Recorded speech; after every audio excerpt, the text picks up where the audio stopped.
I just lost him. Good morning, and thank you for joining us. Today, I will begin with an update both on our domestic and global efforts to defeat COVID-19. We have here with us National Security Advisor Jake Sullivan, who will join me in speaking about our next steps in our global COVID-19 response. Then Dr. Walensky will give an update on the state of the pandemic, and Dr. Fauci will discuss the latest science. We'll leave some time for Q&A at the end. On his first full day in office, President Biden released a comprehensive strategy to marshal a whole-of-government wartime effort to defeat the pandemic. We have spent each and every day of the last 4.5 months executing against that strategy. And today I want to provide an update on the progress we are making. First, on our efforts to get Americans vaccinated as quickly, efficiently, and equitably as possible. And second, on our efforts to help combat the pandemic globally. Here at home, we have built a best-in-class vaccination program. Already, 63% of adult Americans have received at least one shot, and 52% of adult Americans are fully vaccinated. Already, 12 states have 70% of adults with at least one shot. That's an important milestone. And 28 states and the District of Columbia have fully vaccinated 50% or more of their adult population. As a result, in communities and states across the country, the pandemic is in retreat. Since the president took office on January 20th, cases are down over 90%, and deaths are down over 85%.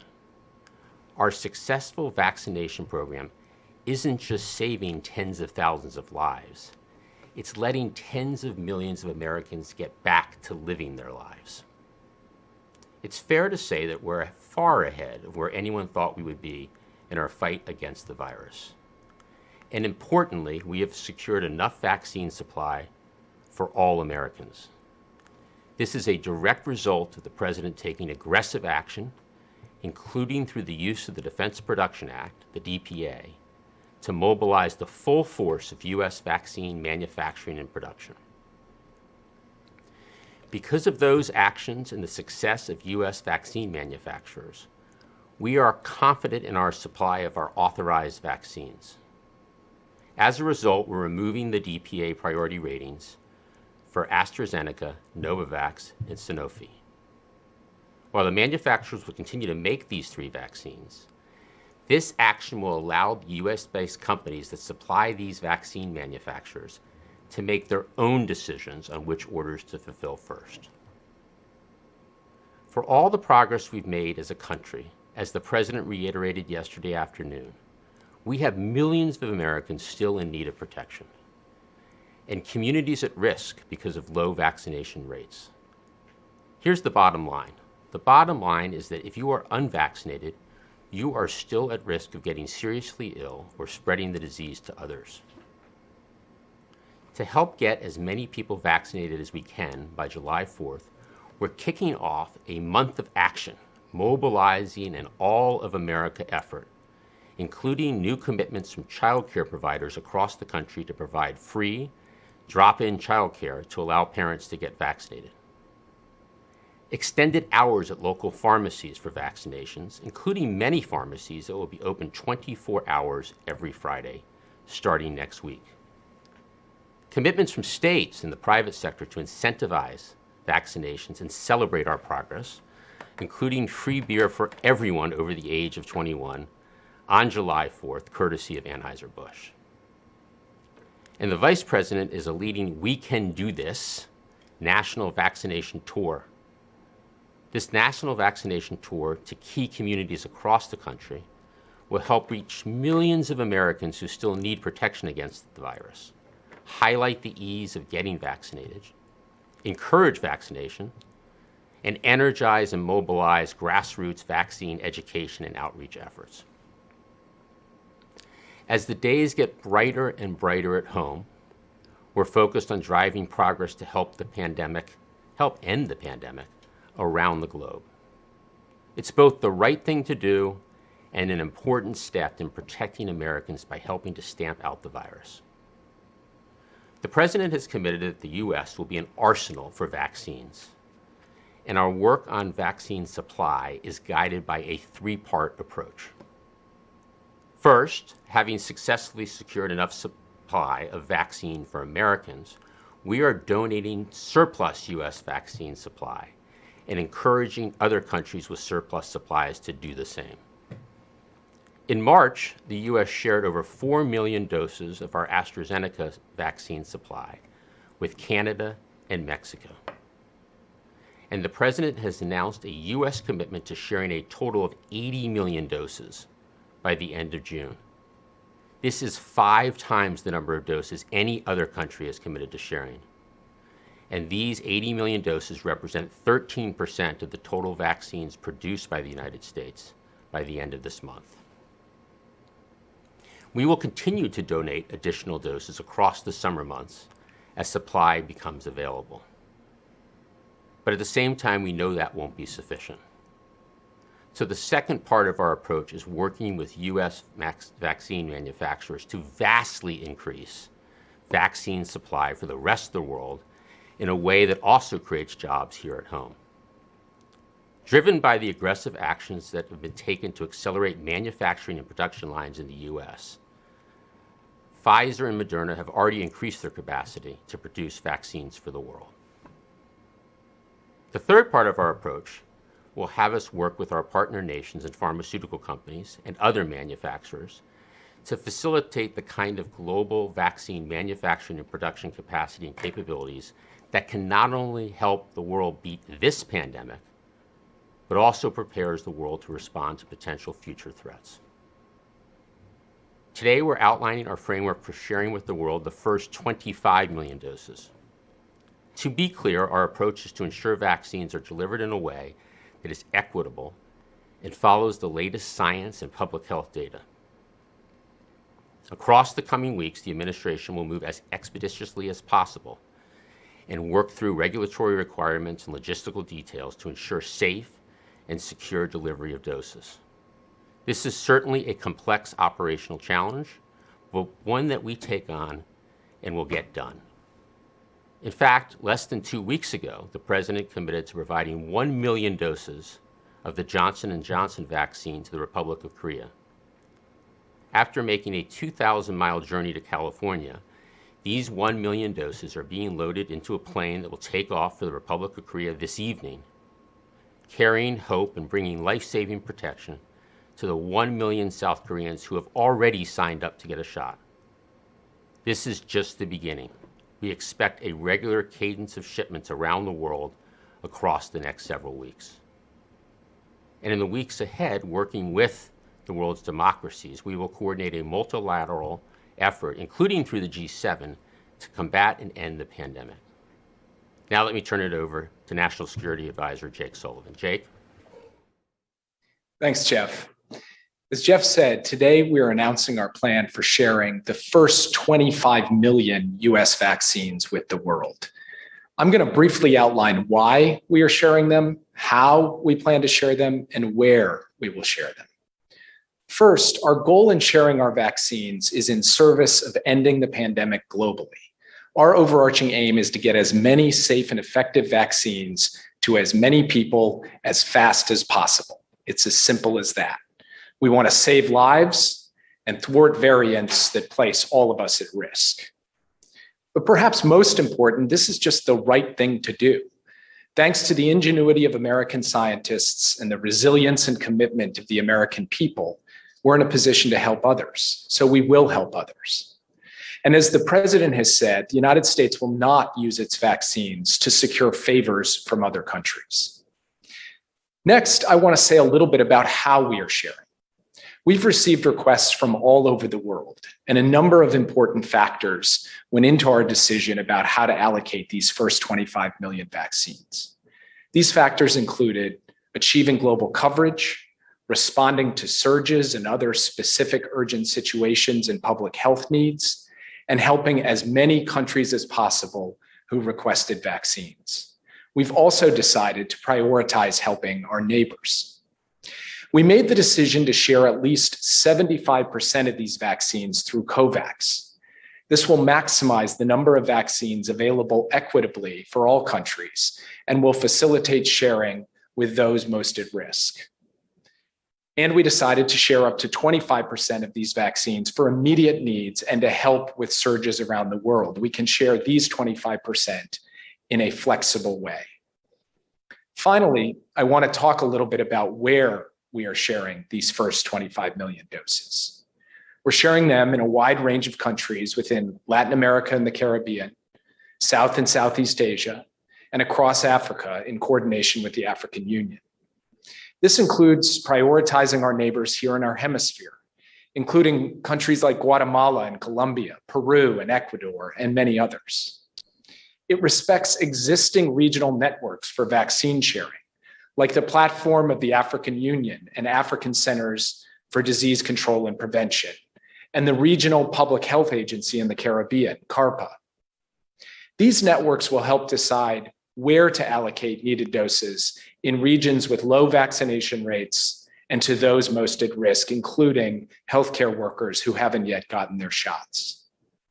Our approach also prioritizes South and Southeast Asia, including countries like India, Nepal, the Philippines, and others that are undergoing surges right now. It recognizes our closest neighbors, Canada and Mexico, which received our first shared vaccines, and friends like the Republic of Korea, where our military shares a command. And it prioritizes other partners around the world, including countries with low vaccination rates or dealing with urgent present crises, like the West Bank and Gaza, Ukraine, Kosovo, Iraq, Haiti, and others. In the days ahead, we will coordinate closely with COVAX and with countries that will receive our vaccines. And as Jeff has said, this is only the beginning. The president has committed to sharing doses on an ongoing basis, starting with 80 million by the end of June. We will continue to donate from our excess supply as that supply is delivered to us. We will work with our international partners to get ahead of the virus, to follow the science, and to help countries in crisis. We also know that this won't be enough to end or reduce the lifespan of the pandemic. And that's why we're working with allies and partners to expand the production of vaccines and raw materials, including here at home, as Jeff described, and by building capacity around the world. We're also working with our G7 partners on a larger effort to help end the pandemic so that the world's democracies deliver for people everywhere. And we will have more to say about this next week when the G7 leaders meet in the UK. We will continue to build on our existing health and health security efforts focused on stopping the spread of COVID-19, increasing vaccination, detecting outbreaks and variants, responding rapidly to flares, and critically, recovering economically here at home and around the world. And we will do so in a way that strengthens our global public health institutions and our ability to come together as an international community to defeat not just this pandemic, but the next one and the one after that. As President Biden said in May, this is a unique moment in history, and it requires American leadership, American science and ingenuity, American perseverance, and the world's democracies to step up to the plate. Today, I'm proud to say that that effort is underway. Thanks. Okay, now over to Dr. Walensky. Dr. Walensky. Good morning. It's great to be back with you today. As always, let's begin with an overview of the data. Yesterday, CDC reported a little over 9,300 new cases of COVID-19. Our 7-day average is about 15,600 cases per day. This represents a decrease of more than 30% from our prior 7-day average. And more importantly, it is a 94% decrease from the peak of COVID-19 cases we reported in January of this year. This is the type of news I like to deliver, and certainly these data are encouraging and uplifting as we battle this pandemic. In other good news, the 7-day average of new hospital admissions is about 2,750. That is a decrease of 83% in hospitalizations since January 9th of this year, when we peaked at a 7-day average of almost 16,500 daily hospital admissions. We can all agree these trends are going in the right direction. And finally, the 7-day average of daily deaths has also declined to a new low of 363 per day, a decrease of more than 16% from the last week. As the administration kicks off its national month of action in the critical month of June, I want to highlight a specific population that we were hoping will join the tens of millions who have already been vaccinated, and that is adolescents.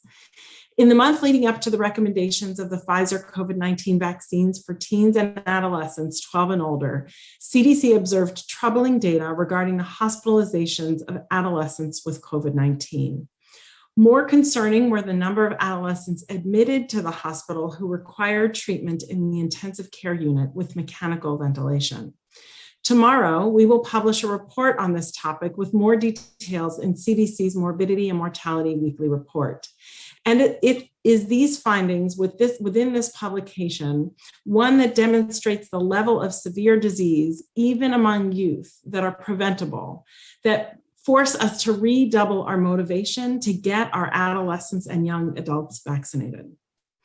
Last month, FDA authorized and CDC recommended a safe and effective vaccine for COVID-19 that can be used in adolescents to prevent disease and hospitalization.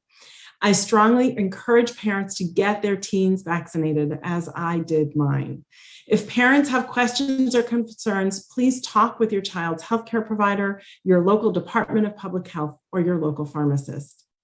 And of course, until teens are fully vaccinated, they should continue to wear masks and take precautions when around others who are not vaccinated to protect themselves, their friends, family, and community. With that, thank you, and I'll turn things over to Dr. Fauci.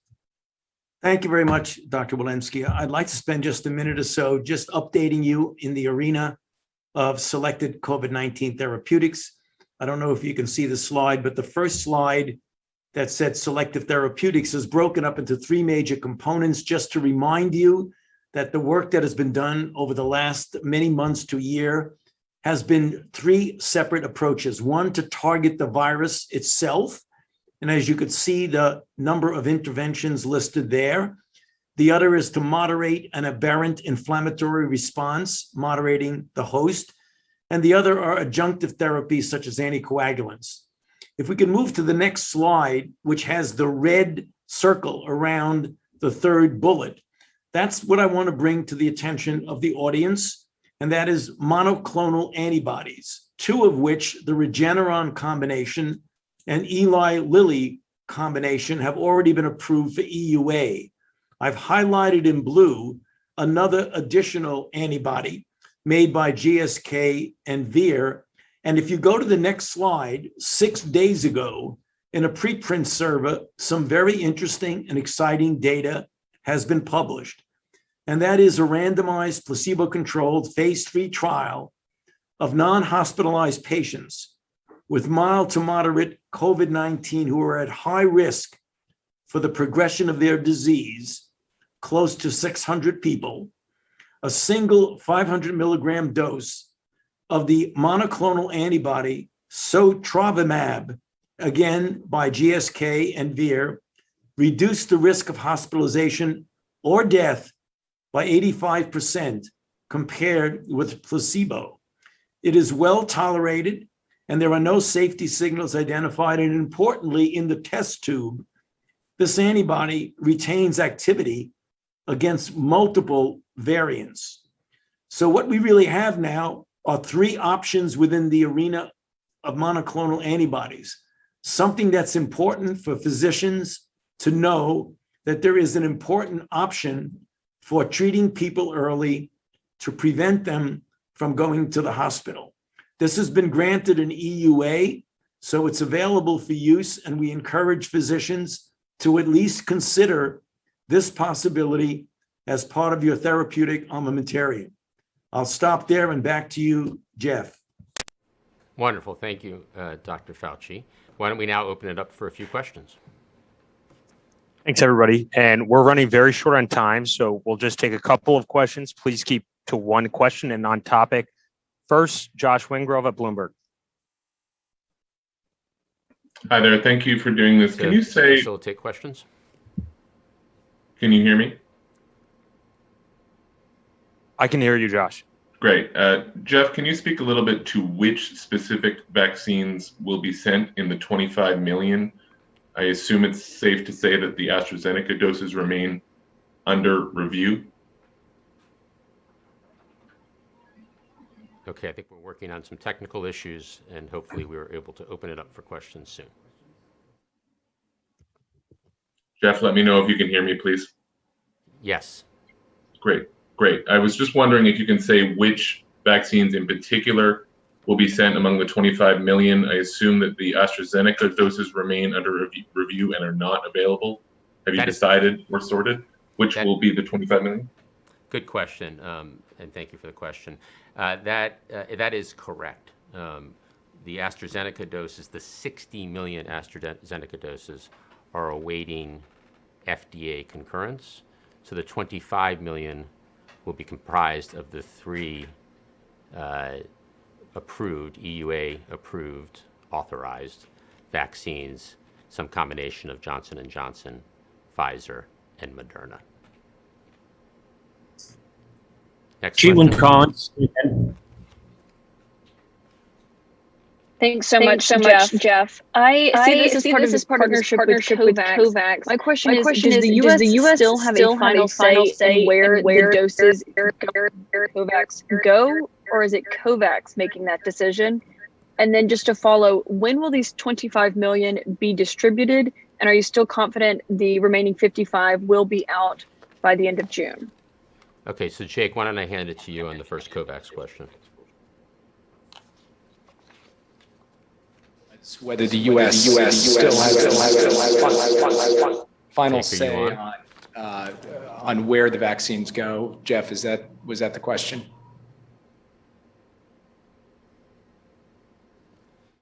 Yes. The question on COVAX, do you want to handle that? And then I'll handle the second piece. We may be having some audio issues here, but as I understand it, the question was whether the United States still has the final say as to where the doses go that are being shared through COVAX.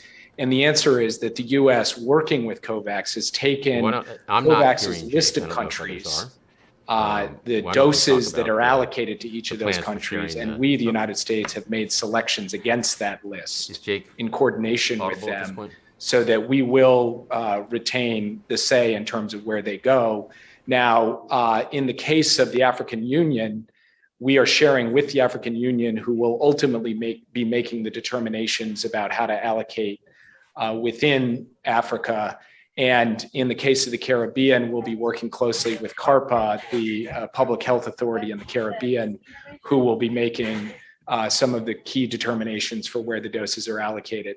But ultimately, the United States will have the authority to say the doses are going here as opposed to there, but that will be done in very close consultation and partnership with COVAX, and crucially, according to COVAX's formula, and then using the COVAX logistics capacity and delivery capacity to ensure that these doses actually translate into shots in arms that help save people's lives.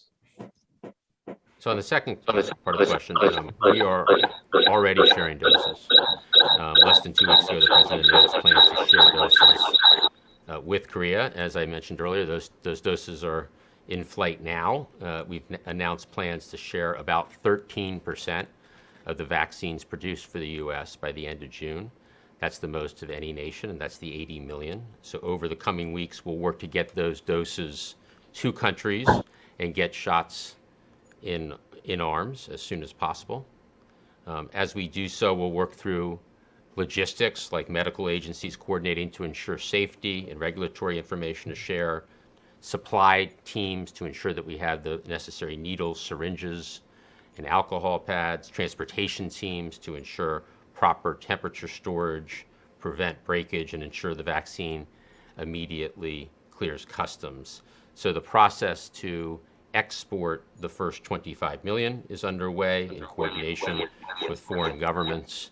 And the president has committed, as we talked about earlier, to sharing 80 million doses by the end of June, and we will deliver on the president's commitment of 80 million doses by the end of June.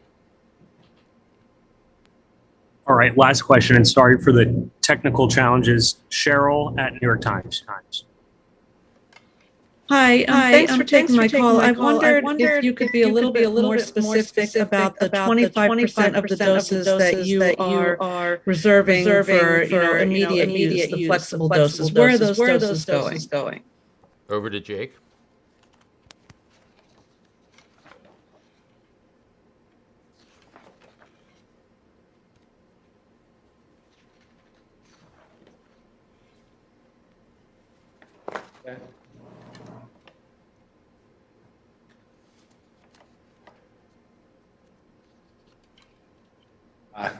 Technical difficulties persist, but the answer to the question of where the 25% of doses are going is we will lay out more specifically the precise destination of those. The judgment we make about where those go is a combination of where there are specific urgent situations, where partner countries are facing crises. And so some examples of that include a portion of those doses will go to India, which is obviously dealt with a surge. And we've seen the gripping images coming from that country. Some of them will go to the West Bank and Gaza, which has just obviously endured its own form of crisis over the course of the past month. And then there will be other destinations for the remaining doses, and we will lay that all out as those doses are prepared and then shipped. Next question.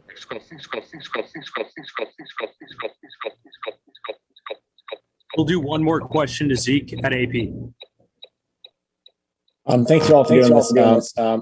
Could you say, Jeff, where the doses are coming from? Are they coming from states' excess inventory, or the pool of federal supply right now, or from manufacturers? Number one, and then for Jake, could you explain how this is consistent with the president's guidance that there would be no strings attached to these vaccines if the U.S. is still maintaining ultimate say-so about where these doses go and reserving all these doses for bilateral partners, such as giving to allied troops rather than just, why not just give it all to COVAX for the world to be shared where it's needed immediately?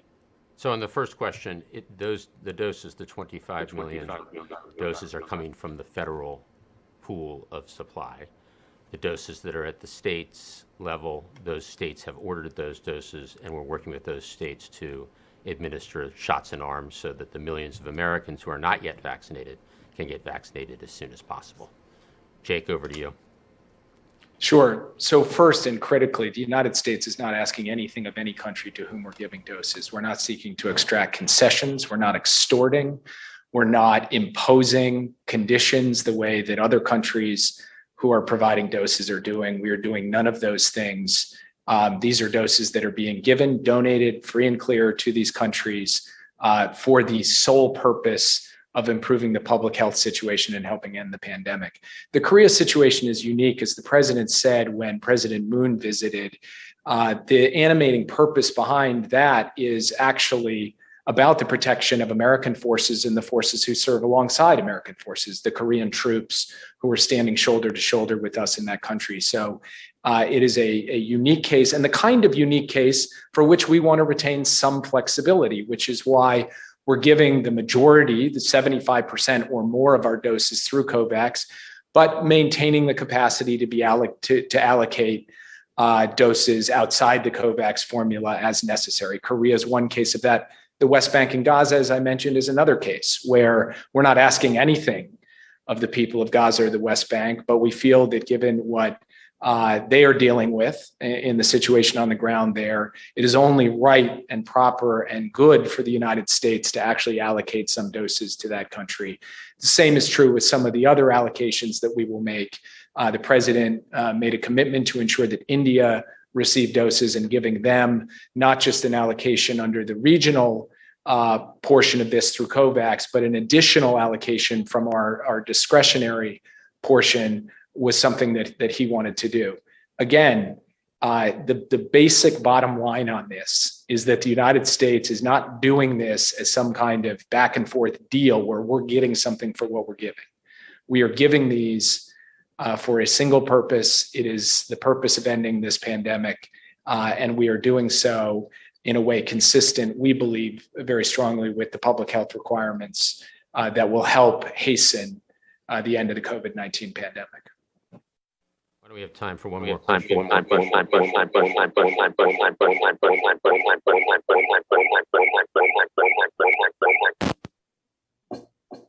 right, we'll keep going. Let's just go to Ouija for CBS. Thank you so much. My question's actually for Dr. Walensky. As you launch this big push for vaccinations ahead of July 4th, and this morning on CBS, you listed several reasons for why people may not be getting vaccinated yet. I'm wondering if you are making educated guesses or if you have any data and figures to show why some people are still holding out, especially in the South where rates are relatively low.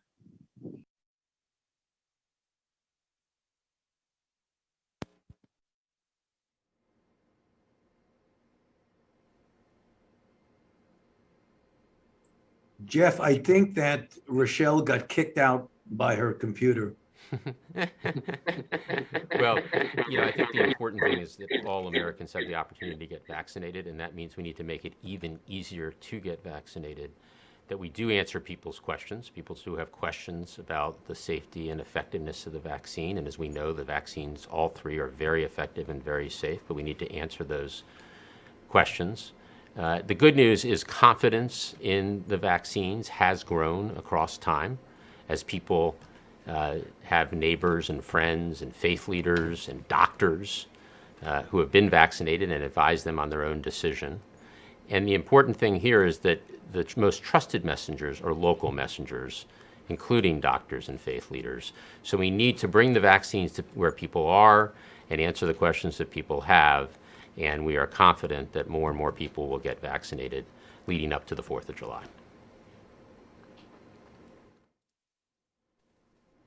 Should we try to do one more question, Kevin? I think we got to wrap up, but thank you, Jeff.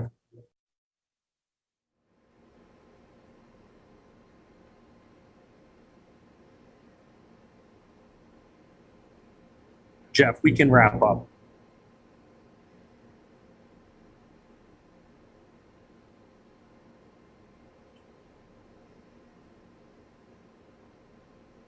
We will wrap up now.